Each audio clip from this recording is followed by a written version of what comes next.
नमस्कार, मैं हूं आपके साथ पूर्णिमा मिश्रा। हमारे खास प्रोग्राम क्या कहते हैं नरेंद्र मोदी में आज आपको सुनवाएंगे पीएम मोदी का वो ऐतिहासिक भाषण जो उन्होंने 28 दिसंबर 2012 को दिल्ली में दिया। मोदी जी ने अपने भाषण में कहा कि पार्टी ने जो जिम्मेदारी मुझे दी है उसे पूरा करने का मैंने पूरा प्रयास किया है और शायद इसीलिए आज गुजरात मॉडल की चर्चा देश और दुनिया कर रही है।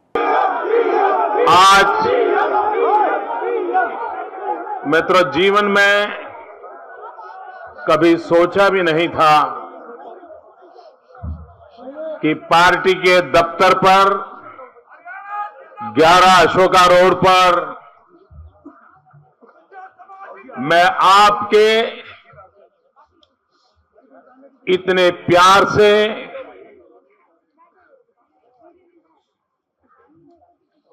गर्मजोशी से जो स्वागत और सम्मान आपने दिया है, इसलिए मैं आपका बहुत बहुत आभारी हूं। मेरे मन को यह घटना छू रही है, उसका एक विशेष कारण है। मैंने जीवन के महत्वपूर्ण वर्ष इसी 11 अशोका रोड में बिताए थे।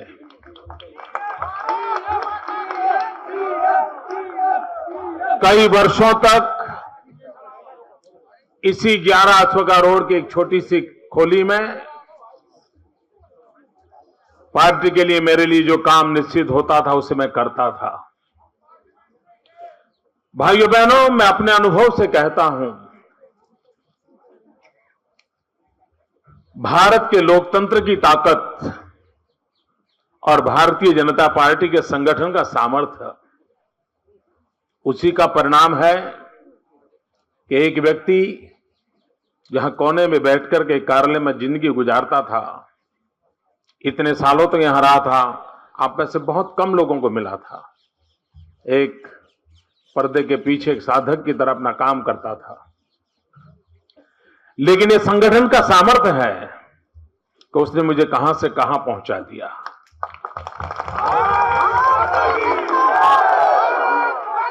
और उसी प्रकार से ये भारत के लोकतंत्र का भी सामर्थ्य है, शक्ति है कि जो लोकतांत्रिक प्रक्रिया से, वोट की ताकत से सामान्य व्यक्ति को बहुत बड़ी जिम्मेवारी दे सकते हैं। और गुजरात के मतदाताओं ने लोकतांत्रिक प्रक्रिया के माध्यम से मुझे दायित्व दिया है। और भारतीय जनता पार्टी के कार्यकर्ता के नाते मैं जब अपने साथियों को हिसाब देने आया हूं, भाइयों बहनों, मैं आपका एक साथीदार हूं और आपके साथीदार के नाते मुझे आपको हिसाब देना चाहिए। और मेरे लिए आज मौका है मेरे साथियों को हिसाब देने का। और मैं तो तीसरी बार भारतीय जनता पार्टी के लाखों कार्यकर्ताओं का अविरत परिश्रम और जिसका परिणाम कि आज जब 2 साल 2.5 साल में सरकारें बदलती हैं, उसमें 12-12 साल से 3 बार एक सरकार को जनता चुने, ये भारतीय जनता पार्टी संगठन, सरकार का काम इसकी गवाही देता है। ये इसकी गवाही देता है। भाइयों बहनों, मुझे इस बात का भी आज संतोष हो रहा है कि 12 साल के शासन काल के दरमियान मेरी सरकार ने जो कुछ भी काम किए, भारतीय जनता पार्टी ने हमें जो कुछ भी जिम्मेवारी दी और उसको पूरा करने का हमने जो प्रयास किया, उस प्रयास का परिणाम है कि मुझे इस बात का गर्व है कि देश और दुनिया में भारत मां को प्यार करने वाले हर व्यक्ति का सीना चौड़ा हो रहा है, माथा गर्व से ऊंचा हो रहा है। और एक कार्यकर्ता के नाते, भारतीय जनता पार्टी के कार्यकर्ता के नाते ये मेरा कर्तव्य बनता है कि मुझे जो दायित्व मिले उस दायित्व से मैं ऐसा काम करूं, क्योंकि मेरी पार्टी के लाखों कार्यकर्ता सीना तान करके आंख में आंख मिला करके दुनिया को चुनौती देने का सामर्थ्य पैदा करें। और भाइयों बहनों, आपके एक साथी के रूप में आपने जो भी जिम्मा मुझे दिया है, उस जिम्मे को पूरा करने का मैंने प्रयास किया है। और हर बार गुजरात के मतदाताओं ने उन अच्छे कामों को मोहर लगाई है। भाइयों बहनों, गुजरात एक्सपीरियंस से मैं कार्यकर्ताओं को यह जरूर कहूंगा, कठोर परिश्रम का कोई विकल्प नहीं होता है। एक ही विकल्प मोदी। भाइयों बहनों, मैं ये भी मानता हूं कि आज जन सामान्य की आशा अपेक्षाएं बहुत बढ़ी हुई है, व्यक्ति की आकांक्षा भी बढ़ी हुई है, और उस आशा आकांक्षाओं को पूरा करने के लिए प्रतिपल शासन को जन समर्पण के साथ चलाए रखना,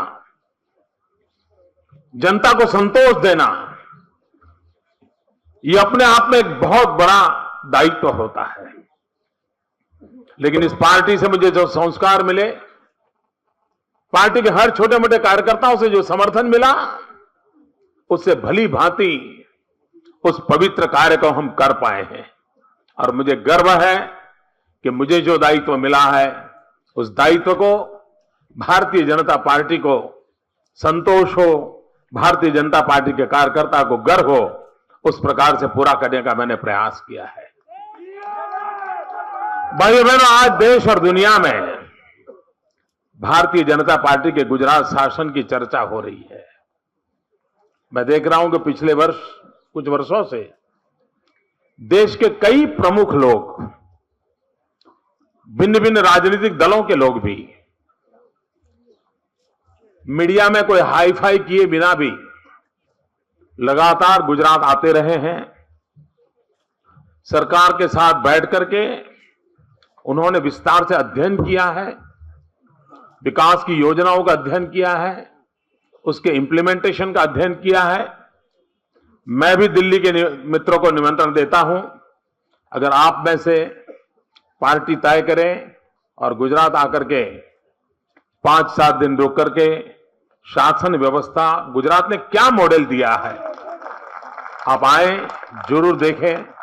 और आपने इतने बड़े दिल्ली को चलाया है, देखा भी है, और मैं आग्रह करूंगा कि हमारी कुछ कमियां हैं तो आकर जरूर हमें बताइए, ताकि हम उसको और अधिक अच्छा करें और देश की और अधिक अच्छी सेवा कर सकें।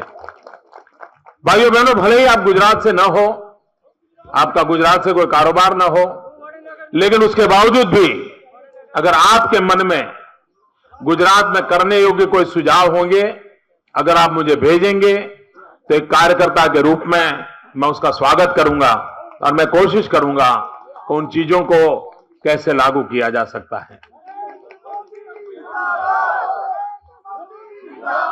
भाइयों बहनों, आज मैं यह एनडीसी की मीटिंग में आया था और मैंने एनडीसी की मीटिंग में प्रधानमंत्री के सम्मुख अपनी बात रखते हुए मैंने कहा था कि प्रधानमंत्री जी, देश का दुर्भाग्य है कि आप जिस पद पर बैठे हैं, जहां से आप बात बोल रहे हैं, देश में निराशा का माहौल बन रहा है।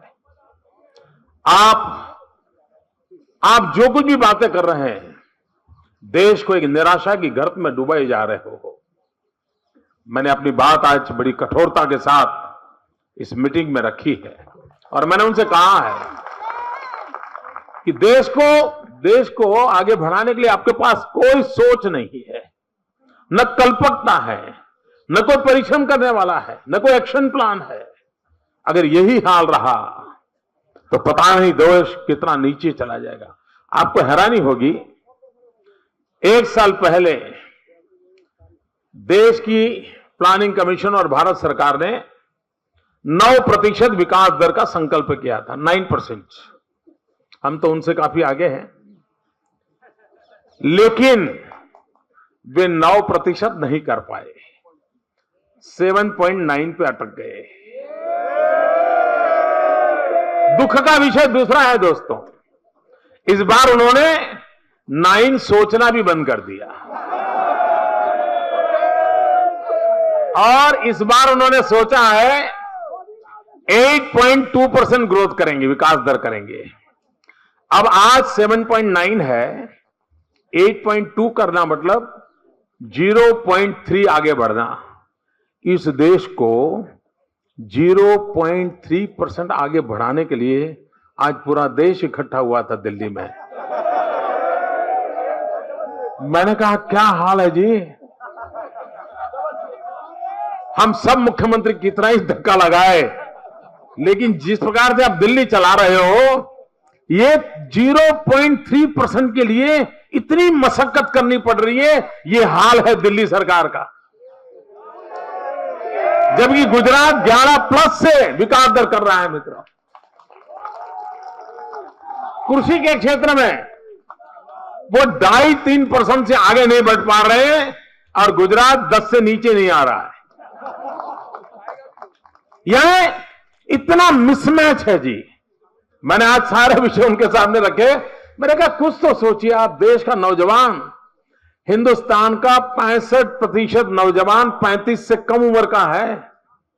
हिंदुस्तान की जनसंख्या का 65% 35 से कम आयु का होना, यानी भारत युवा शक्ति से भरा पड़ा है। लेकिन उस युवा शक्ति को राष्ट्र निर्माण में जोड़ने के लिए आपके पास न कोई सोच है, न कोई सपना है, न कोई योजना है, न आपका कोई पॉलिटिकल विल है। भाइयों बहनों, आप कल्पना कर सकते हैं कि किस स्थिति से आज नेतृत्व देश को चला रहा है। लेकिन भाइयों बहनों, आज देश में कुछ भी अगर हो पा रहा है तो कुछ राज्यों के परिश्रम के कारण हो रहा है। थोड़ा सा भी आशा की नजर आ रही है तो कुछ राज्यों के परिश्रम से आ रही है। एक इंदिरा गांधी के जमाने से कार्यक्रम चलता था, 20 पॉइंट प्रोग्राम, गरीबों की भलाई के लिए चल रहा है। जितनी भी सरकारें आई, सब सरकारों ने इसको कंटिन्यू किया। अटल जी के जमाने में कंटिन्यू किया था, अभी भी कंटिन्यू किया, और उसका हर 6 महीने रिव्यू बाहर निकलता था। और पिछले 10 साल में गरीबों की भलाई के 20 पॉइंट प्रोग्राम के इंप्लीमेंटेशन में हर बार पहला नंबर गुजरात का आया। और इतना ही नहीं, पहले 5 में कांग्रेस का एक भी राज्य नहीं। इतना ही नहीं, पहले 5 में यूपीए का भी कोई स्टेट नहीं। और मैंने 1 साल पहले एक मीटिंग में जब कहा, मैंने कहा आपकी यह हाल है, आपका कोई स्टेट परफॉर्म नहीं कर रहा है, तो भारत सरकार ने क्या किया?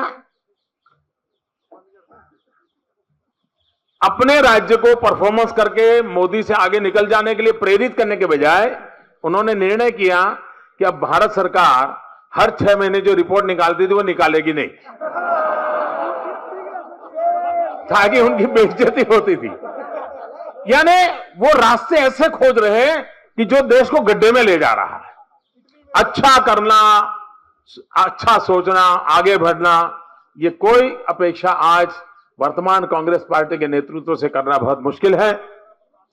भाइयों बहनों, गुजरात ने वादा किया है विकास की नई ऊंचाइयों पर जाना और विश्व की समृद्ध शक्तियां जो हैं उसकी बराबरी करने का सपना देकर के गुजरात आगे बढ़ रहा है। मित्रों, अगर मैन्युफैक्चरिंग सेक्टर में चीन अपना लोहा दिखा रहा है तो गुजरात क्यों ना दिखा सकता है। इस सोच से हम आगे बढ़ रहे हैं।